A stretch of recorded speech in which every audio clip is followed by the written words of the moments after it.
আসসালামু আলাইকুম প্রিয় গাইস, সবাই ভালো থাকবেন। সেই সাথে কিছু কথা বলার জন্য আসলাম।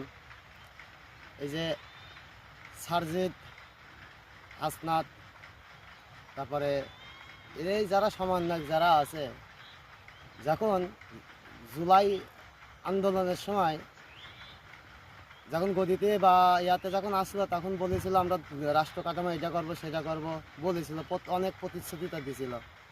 কিন্তু এই যে মাজার পূজারি যেগুলো ভাঙেছে সিলেটে, তারপরে আশপাশ দিয়া নুরাল পাগলা রাজবাড়ির নুরাল পাগলার মাজার, তার লাশটাই তুলে পুরাই ফেলাইছে। এই যে গজব, অলিদের নিয়ে যে গজব, এই গজবগুলা আপনারা দেখেছেন অনেক অনেক জায়গা ভাঙতে, কিন্তু এর কি বিচার নাই?